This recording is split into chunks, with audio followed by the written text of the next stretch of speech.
Hey, everybody, welcome. It's so great to have all of you tune us in and turn us on. It was so fun doing this show yesterday with Colette Marie Steffen. Really, really fun to sort of reflect on what her journey's been like. She's been with us for 7 years, hosting her own show on Transformation Talk Radio, and is really, really planning some amazing things for this year. She has been sort of my coach along the way and has guided us to what we're about to do, and that is to launch our crowdfunding campaign for AI for the Soul. So stay tuned for all of that. Lots coming on. Hi, Mr. Benny. Hi, Pat. How you doing today? Good. Do I have to pull? Good. Do I have to back off from my mic right there? How am I I think doing? you're good. No, All right. you're on my Good. end. Yeah. Happy Tuesday to you. You as well. One of the things I love about this is that Benny and I get to listen to so many people do so many cool things and bring their passion and their purpose to the forefront. That's what today's show's about. It's about the sacred herbs of spring, magical healing and edible plants. Now, I got to tell you that when I think about edible plants, I come from a family, a Mediterranean family, and probably learned about edible plants really early on. And we never really understood much as kids growing up about what grandma was putting on the table. You know, those zucchini blossoms and other things that would come in from my grandpa's makeshift garden in the Bronx. But one of the things that I think we all got acutely aware of was how absolutely part of perfection were and what they meant.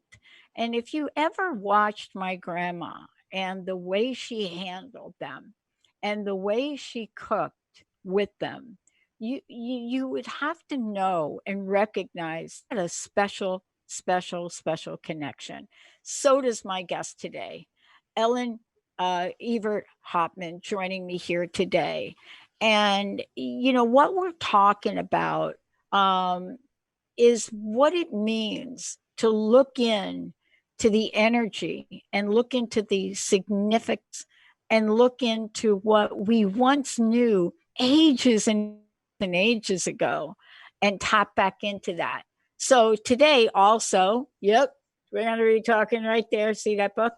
We're going to be talking about her book and what this has come to mean in understanding how the magic, how the healing, how all of it takes shape.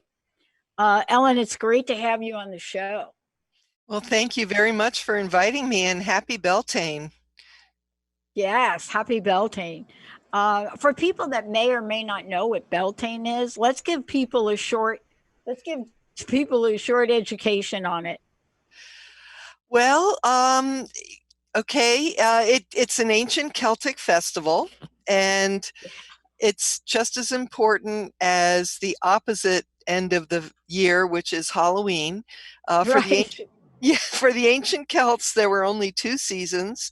There was summer, which was the light half of the year, and there was winter, which was the dark half of the year. So Beltane, or May Day, and actually today is May 5th, Cinco de Mayo.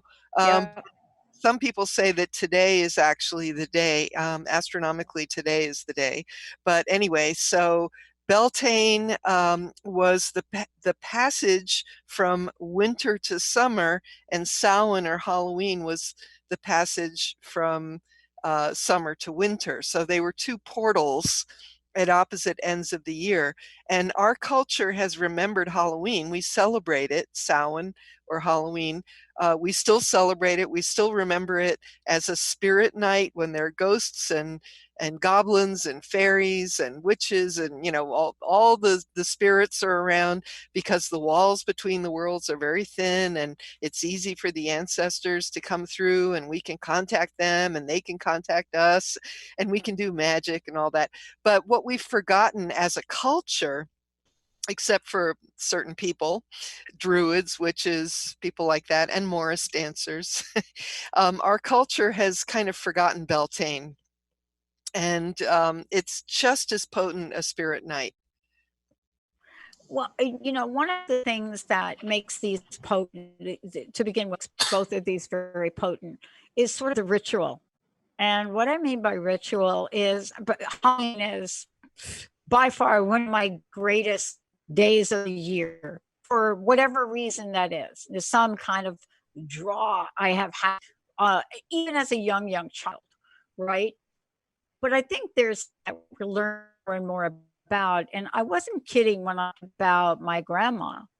If you watched my grandma handle herbs, and I'm talking, and they may or may not be the ones in your book, but if you watched her, the handling of this, if you watched her with fresh oregano, let's say, gently pulling off each leaf, right? Little teeny oregano leaves. And I grow fresh oregano 27 here. But to watch her do it versus the way we go into a modern stock and that we just rip the leaves off of it. Yeah. It's a really different energy. Right. Well, the old folks, and maybe some of us are getting back to this now, but people used to have more of a relationship with nature, especially if they grew their own food in the garden or if they went out in the woods to gather. And of course, a lot of Italians still do that. They go out to gather the mushrooms, But if you have that relationship with nature and you learn to see plants, trees, bushes, herbs, flowers as individual beings, to be treated with respect. And one of the things I always try to do in my herbals is I try to show a large picture about each individual plant. So I'll talk about the medicinal properties, I'll talk about the folklore, the fairy lore, I'll talk about recipes, ways to eat the plant, cook with it, so there's this richness that and the magic. So you understand that there's this whole history, there's a whole culture around each individual plant. So it sounds like that's what your grandmother was showing. Yeah. And, part of this too is as I think about our culture today, and, I was talking to a friend of mine about this, Ellen. I was talking to a friend of mine, and I always love to relate our pop culture to sort of these new innovative ideas that are so ancient and old. And so one of the things we were talking about, we were talking about Lord of the Rings. And ever since Lord of the Rings, there have been a whole series of whether it's a television series or elsewise, Faeries, Elves, and Spirits. I don't think in my lifetime I have seen more indoctrination in our pop culture, as we like to call it, Yeah. of these rituals, right? Of fairies, elves, and spirits. And albeit I'm not sure exactly how they are properly using some of the things we're about to talk about today, but the whole introduction now, or bringing it back, of some of the herbs that we're talking about, some of the spirits, some of the rituals, right? I'm really struck by it. I'm not just talking about sort of these almost like Broadway types of pop culture shows. I'm really talking about mega hits, shows the public have said, oh my God, I've got to more about what's going on over there with motherhood. What do you make of that? Are we remembering? I think that we are re-mythologizing our culture. Yeah. Our government, our indoctrination through television, our schooling, everything has tried to make us rational and to strip away magic. And magic, mythology, mystery, spirituality, all of these things are absolutely intrinsic to humans. It's part of being human. The great mystery, even if you don't go to church, most people don't go to church anymore in the world. In America, they Right. do, but in the rest of the world, they don't. But Right. people still have this need to connect to magic and spirit. because we know, we instinctively can feel that trees, have spirits, that plants have spirits. We know this, that animals, each animal has a different spirit. A deer has a very different spirit from a lion. We know this, you know. So yeah, it's coming out. We love Star Wars. We love all the mythology. We're recreating modern mythology.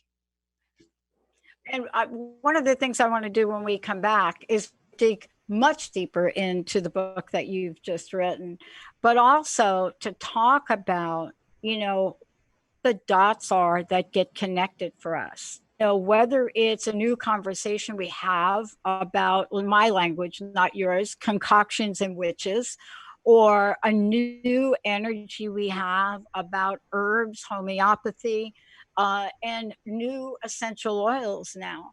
There's something that's on the rise. And how do we have that conversation as it relates to this fantastic time of the year, this transitional, transformational time we're in now?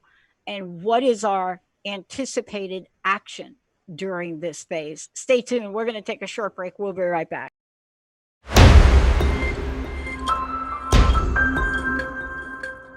Hey everybody, welcome back. Oh my goodness, we're going to get into some really cool things. Ellen has written a really cool book.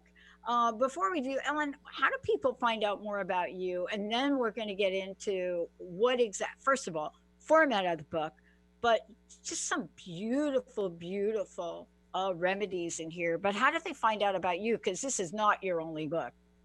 Right. Well, I do have a website, EllenEvertHopman.com, EllenEvertHopman.com. If you Google my name, it should come right up. But I have all my books on there. I'm in all the usual places: Barnes and Noble, Amazon. Inner Traditions has my books. I have some books with Pendrake Publishing, Llewellyn, but the easiest thing is just to go to my website. I have a guest book there. You can write to me, you can send me messages, and I'm on Facebook, of course. I'm also on Twitter. But if you're interested in Druidism, because I happen to be a Druid, and my group is called Tribe of the Oak. We're also on Facebook, but we have a lovely website, tribeoftheoak.com. And if anybody's interested in studying Druidism or being a Druid, you can contact me there, or, write. There's several of us that could answer the mail there, but we do teach online. And we have members all over the world: Russia, Ireland, Mexico, South Africa, all across the United States. We do rituals together online, especially now during the pandemic, but it's the only way that we can meet, as a group. We do beautiful Druidic ceremonies online. So if anyone's interested, you can contact tribeoftheoak.com and send a message. Awesome. Thank you so much for joining me here today. I think I totally announced your middle name. There was something about it that I thought about, and and this happens to me a lot. Sometimes I'll look at something and there's an energy that comes forward, and that's what happened when I read your book. And it is, you and I were talking during the break, and one of the things I'm really struck by is how important it is to remember some of the ancient ways, right? And I say ancient, but they don't have to be that long ago. And I think what you're doing in this book, and the way you take us through this, is to remind us. I mean, what I found really beautiful about this is you take us through the how to's in the beginning of the book. And I want to talk about this because people are wondering, how do I spend this time with my family and my children? And you go through this and say, this is how you make a tea. This is how you make a tincture. This is how you make a salve. This is how you make this. This is how you do this. This is how you do this. Because you're setting us up with the how to then explore. And these are the old ways. Yeah, this would be a really good time to learn how to do that stuff, because people are at home, they have time, and especially with kids, teach your children how to do this, because it's something that they'll be able to use for the rest of their life. It's really practical wisdom that everybody needs to have. There are so many things in your book, and you and I were just chit-chatting, kind of like comparing notes during the break. And one of the things we were talking about, and I just want to come out of the gate with this, is, I've given Linda, my best friend, who also is my producer, I've given her a concoction to take because she's got this dry cough and it just won't quit. And we were talking about that, right? Yeah. And what I find is we just spent this short break exchanging ideas. But Hmm. one of the things we walked away with, and I want to say this out of the gate, is there is a caution to when we take this journey. And boy, you say this right in your book. I saw this and I was like, oh, and you say, if I say something is poisonous, I really I mean mean it. it. Yeah, with every single plant that I discuss, I always put the cautions, because often it's not safe for a nursing mother or an infant, a person with high blood pressure, maybe, there are always cautions. And I mean, there's some exceptions, things that are foods, but even foods, you don't want to overdo it. But no, I'm really big on cautions, really, because you can hurt yourself. These things are medicines. They were medicines for generations, for Yep. thousands of years, and just like any medicine, you got to know what you're doing. So I try to be as scrupulous as I can with each plant. I have to tell you, I was also really struck by how detailed you are, but detailed in a really interesting way. I mean, I was going through here and I was just discovering some nuances in things. For example, we talk about an apple and we say apple, right? Uh-huh. But when we read this, an apple is just not an apple. There are crab apples there, and I'm struck by the nuances. And I really think generations previously were very, very careful to make that distinction. Like, you take this for this, but you don't take this for that. Exactly. Yeah. Well, that's the grandmothers. The grandmothers knew all this. The first herbal that was ever written was written by Cunningham. He was a man, and what he did was he went door to door, literally, in the English countryside. This was in the 1700s, and he would go to the door and he would say, "Is there a grandmother in the house? I would like to speak with her." So he would talk to the grandmothers, and of course, he did not give them any credit. We don't know their names, we know nothing about them, but he would take their cures and their recipes, and he created the first popular herbal from the grandmother's cures. The grandmothers were the ones who had lived the longest, so Yeah. they saw what worked. They knew I, what was good for fever, for sick children, things like that. And that's what he did. He got it from the grandmothers. I got to tell you, my grandmother's sauteed escarole and fenugreek is Mm. in the early book. I think the only thing that she put in here that wasn't in this recipe was garlic. But I was really struck by how close it was. And it was one of the recipes with apples and fennel, right? And and I was just thinking that sometimes in the conversation, and we think about fairies and we think about spirits, right? There's a magical and a mystical to this that I believe what you're bringing forward in the book is this magical and mystical can be in your life too. How did writing this book change you? Well, this is the kind of book that I've been writing for almost 30 years now. Yeah. It's kind of been my life mission. I don't know who gave me the assignment, but somebody did. And I've written quite a few herbals, and they all seem to have the same basic thread, which is to take the old ways and bring them forward to the modern times. That's kind of what I do. That's my Yeah. mission. Yeah. And Yeah. yeah, that's what I'm hoping. I just want to keep these things alive. And as we were saying before, people need to re-enchant their lives, you know, especially now.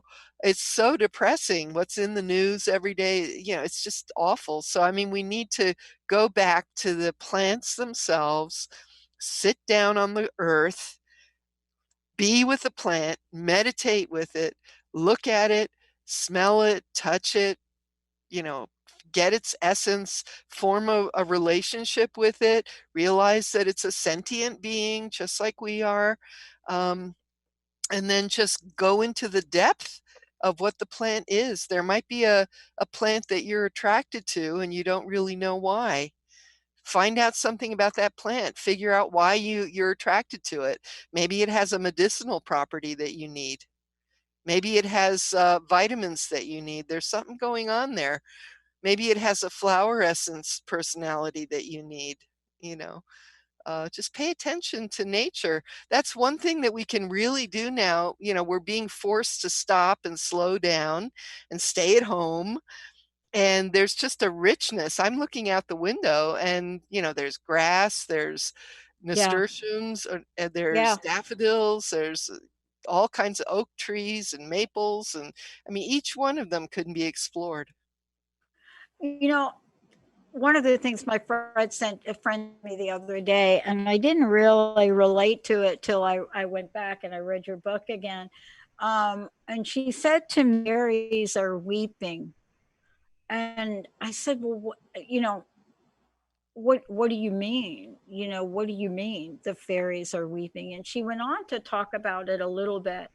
But the fairies and Beltaine are very connected. Can you share with us how? Okay, well, when you said the fairies are weeping, that is true. Is And it okay? yeah, it's not just now. I mean, it's they can't understand humans, and a lot of humans can't understand humans either, because humans have the best of the best and the worst of the worst. Mm, We have the kindest, you know, we can take in a wounded little creature. We nurture babies, we nurture flowers, we can love each other. You know, we can make the desert bloom. There's just all these things that we can do. And then we have the worst of the worst. You know, we will destroy landscapes and we will attack each other and kill each other. You know, it's like, mm. so the fairies look at that and they can't figure us out. It's like you're you've got both things going on at the same time. And and so, you know, they want to work with us, and it's really important to have a relationship with them. And the way you do that is you make offerings, and Beltane is a really important time. In fact, it's not too late. You can go out. Um, the full moon, I think, is in 2 days. Yeah. I, yeah. So, I mean, go out, make an offering, put a bowl of cream or milk, you know, things that they can't get, milk and honey, milk and whiskey, you know. Um, every time you have a celebration in the house, make sure they're included. If it's a birthday, if it's a ritual that you're doing, make a spirit plate, put it out on the land for them. Have an altar out in the garden or on your back porch, or have one in the house, you know, and just let them know that they're appreciated, that they're part of your family, and you pay attention to them and they'll pay attention to you, and they will help you. We're going to take a short break, and when we come back, Ellen, I want to talk about the herbs of magic and mystery, and talk about what some of those herbs might be. There's so much in the book, but what we can call forward now. What Okay. can we call forward? Some people are calling for protection, let's say. Other Hmm. people, purification. You and I were just talking about Linda's cough, right? Yeah. And what might be done about that. And there are just layers of this. So when we come back, I'm probably going to skip the last break. When we come back, I would love to talk to you about what people can do or use for protection, purification. Let's do that. I don't know if you know this, but alcohol consumption is up close to 500%. And so there's going to come a time where serious purification and protection elements are going to be needed, if not now. Let's take a short break, everybody. We'll be right back. And we have a copy of the book to give away when we come back.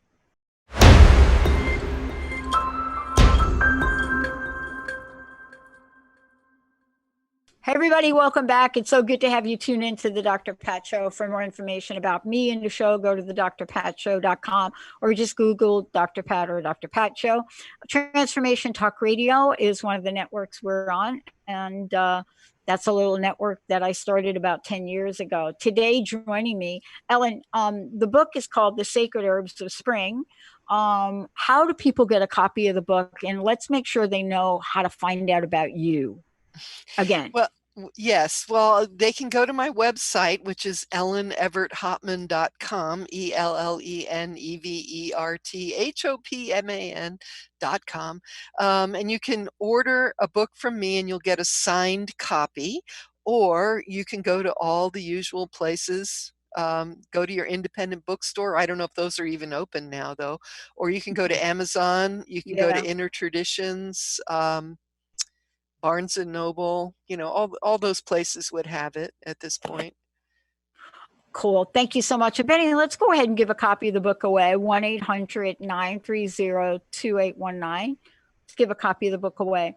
I want to step back for a minute, Ellen, and I would love for you to share with people the format of the book, because I want them to understand that they're not just going to pick up a book and there it is. They're going to tell you about some herb and there it is. It's more than that. This book is really more than that. Yeah. Okay. Well, it's divided into sections, as you mentioned before. The first section, I talk about herbal preparation, step by step, how to do things. I talk about basic Celtic cosmology. I talk about fairies, the different kinds of fairies and helpful spirits that you can work with. So that's basic grounding information in part one. Part two, I go into magical herbs that are specifically oriented to Beltaine or May Day.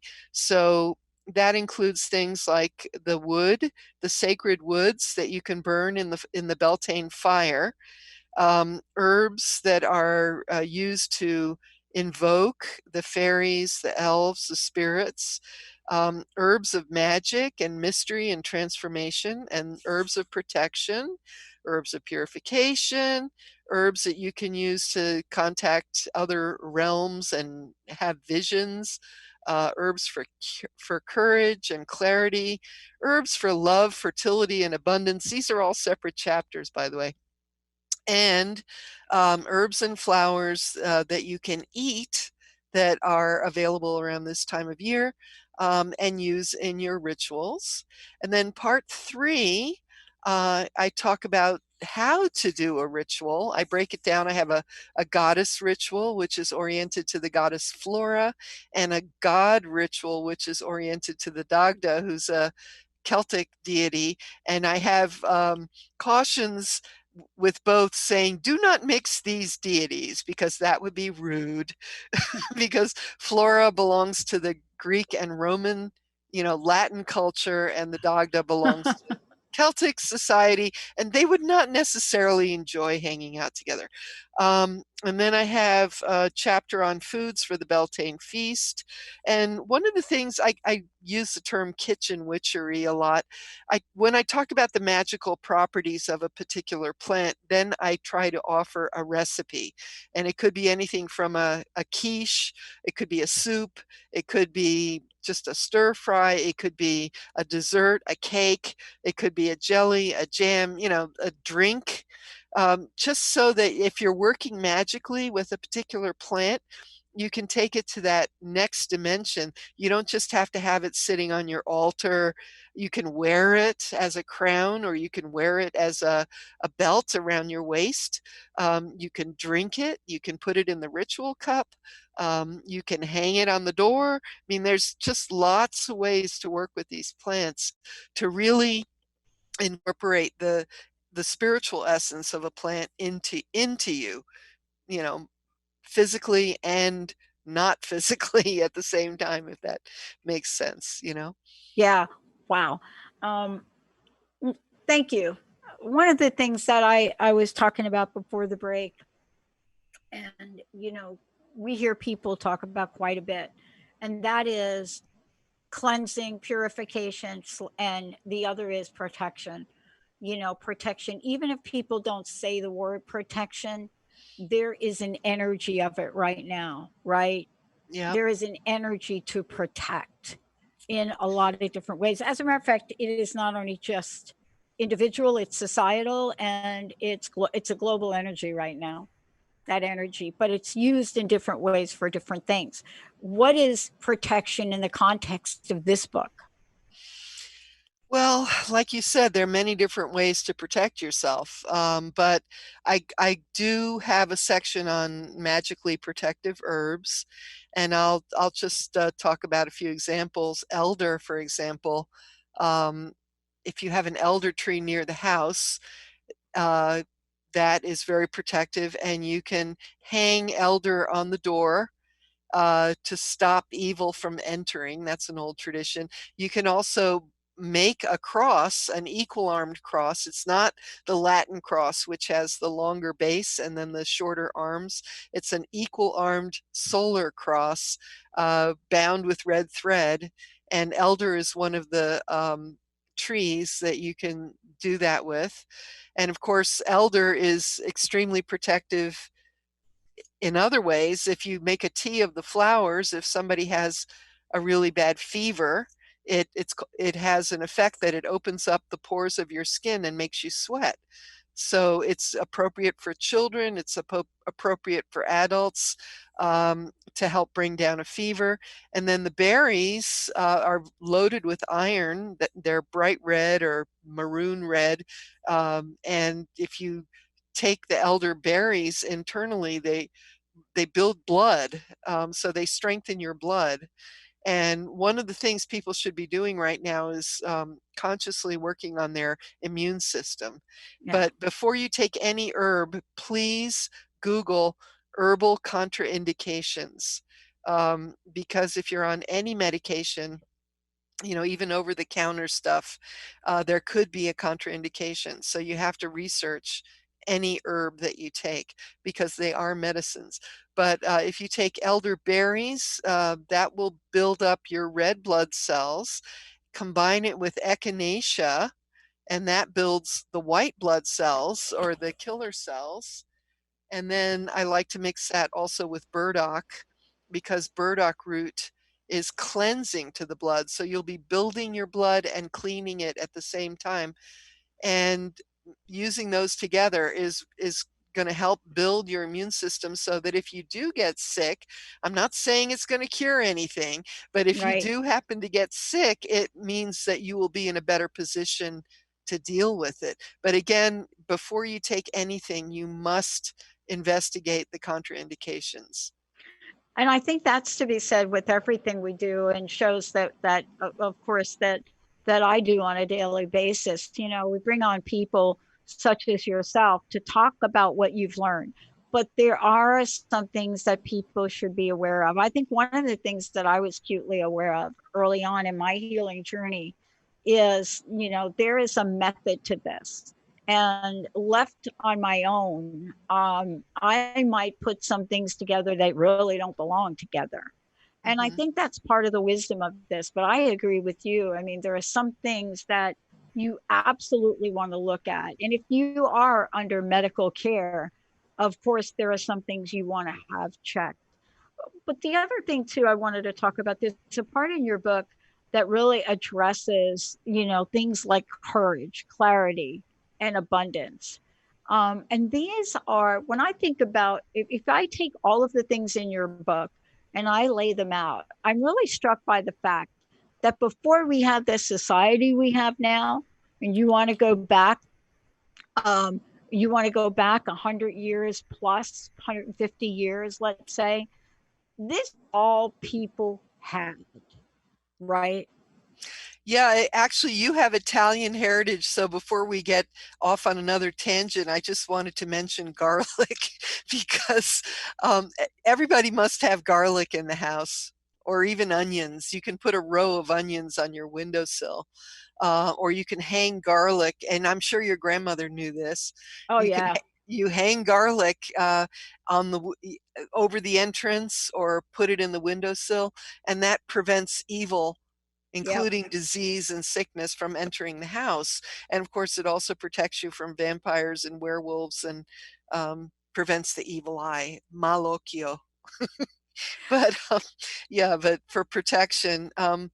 Yeah, and then for abundance, again, I do talk about Rome, ancient Rome, in the book um, quite a bit, especially with Flora and the Floralia festival and all that.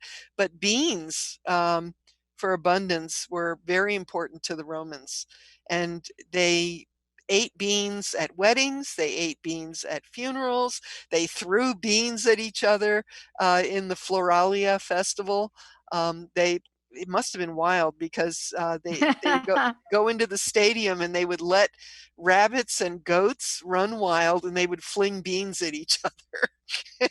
And that was to celebrate spring, you know. But the thing about the bean, any bean, you crack it open and look at a kidney bean, break it open, and you'll see a little embryo in there. So when they looked at a bean, they thought of it as an herb of rebirth. So Right.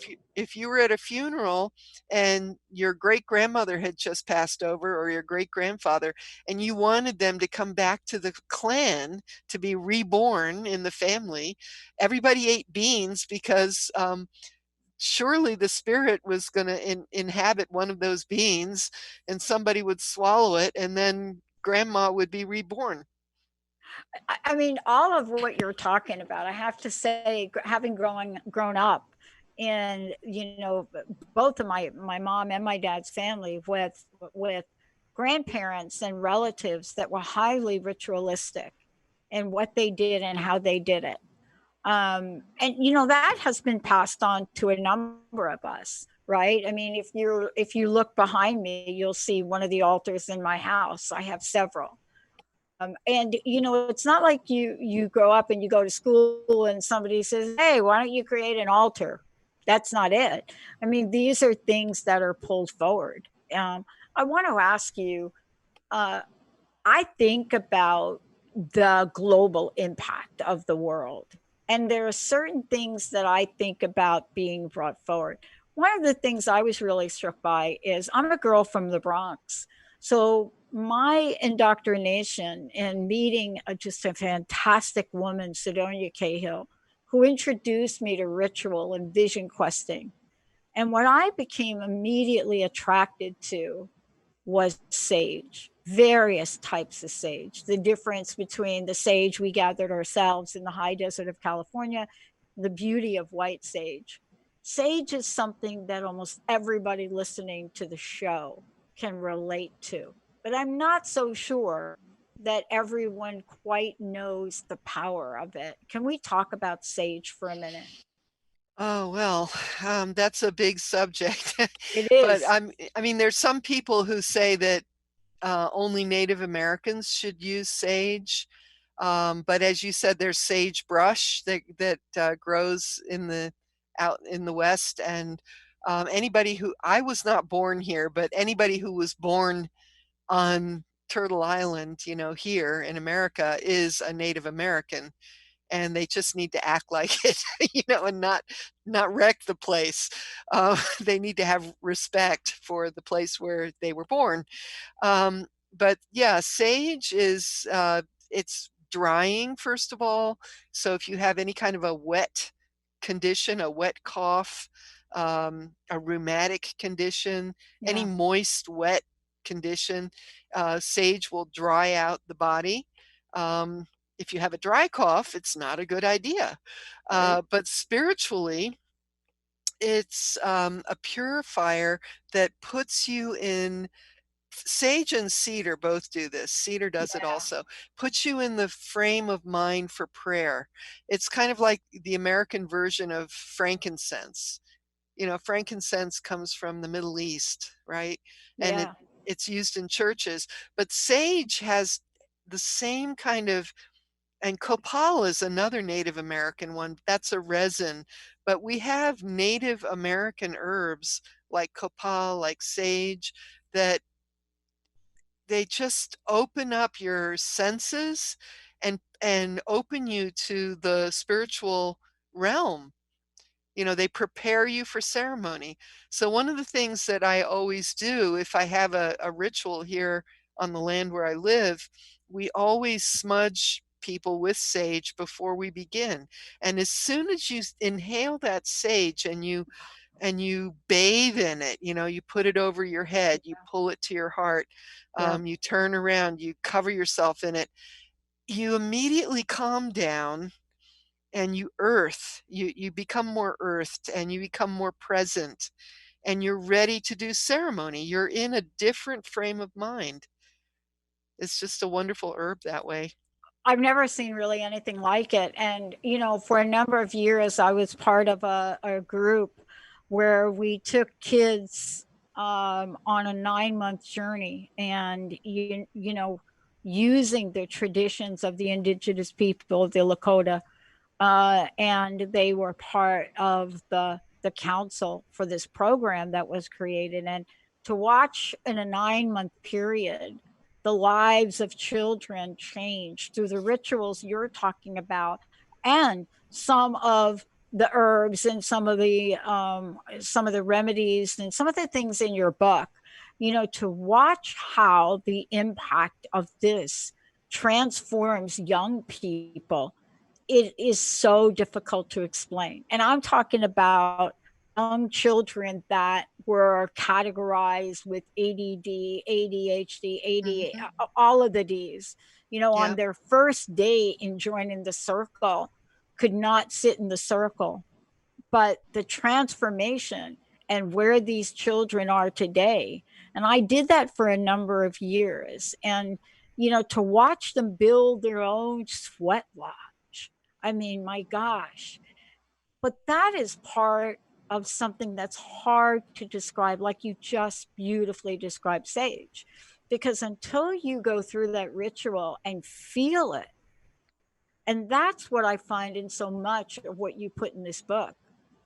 People will go through this book and they will get to experience what you've brought to light in here. But this is the thing I think we have lost. I think the fairies weep for a lot of reasons. But this is the thing that we've lost. I think we've lost the ritual of life. And I know that through your life's journey and by doing what you do, it's got to be part of your passion to remind us of that.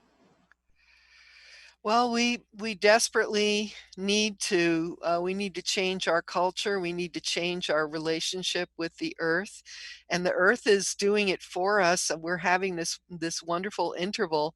If you look up at the sky, I mean, I noticed this long before it was even mentioned in the news that the sky was getting bluer. This I looked up one day and it was almost indigo blue in the Yeah. middle of the day, and I didn't remember ever having seen that. Just taking a walk, I noticed this, and and I've been thinking, how can we keep this going? Because the air is cleaner now, the waters are cleaner. The animals are getting a chance to roam because there aren't so many people around, and it seems to me that if we can all get used to working at home, I do that because I'm a writer. I work at Yeah. home, but more of us are working from home now. And if we can just turn that into the new normal, that means less commuting, less cars on the road, less Yep. pollution. Yep. I mean, that would be the way to go. And then learn to appreciate nature more. Um, just appreciate your own backyard, sit on the ground, listen to Well, the I think trees. I think Yeah. you're right about it. I don't think we will go back to the way things were, not because of COVID-19, but because we have found new innovations in a horrific situation. We have found ways of being that weren't possible before. You know, we have loosened up on what was called, you know, the guidelines of work and how work was defined in school and how school was defined. You know, we have really sought the level of creativity and connection that shows that we are still productive in nature. And now, what I think is left to do is what you have in this book. We need to figure out through so many of what you talked about today how to replenish ourselves. And that's really the next frontier, I think. I do want to mention one thing. This book is called The Sacred Herbs of Spring. There's Yes. a companion volume called The Sacred Herbs of Samhain. Samhain, Samhain, Yeah. otherwise known as Halloween. So the Sacred Herbs of Spring focuses on the plants that are available in the spring and summer, and then in the light half of the year. And then the Sacred Herbs of Yeah. Samhain focuses on the things that are available in the fall, like the grains and the roots, you know, the berries. Um, and it's same thing, the magical uses, the medicinal properties, Yeah. ritual uses, recipes, all that.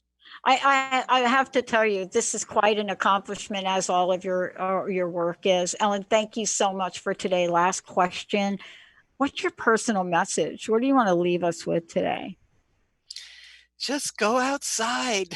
I I'm hear, going to do that right after yeah, the show. no, I hear people saying, "Oh, I've been locked in my apartment Ah, for weeks." You know, no, there's no excuse for that. Put on your mask and go outside. And if you can be alone in the woods, you don't yep, need a mask, you know, but get out every day, no matter what the weather is. Pay attention to what's happening to the earth. In the rain, in the snow, in the wind, in the hail, it doesn't matter. Just get out there and be with the exactly. trees and the plants, and see if any animals turn up, and they'll have messages for you, and the birds will try to talk to you, and you know, pay attention. You're not alone. We're not I alone. We're love it. not isolated. We're surrounded by life, you know. I love it. Ellen, thank you so much. Thank you. I want to thank all of you for tuning us in and turning us on. Benny, thank you for pushing all the right buttons.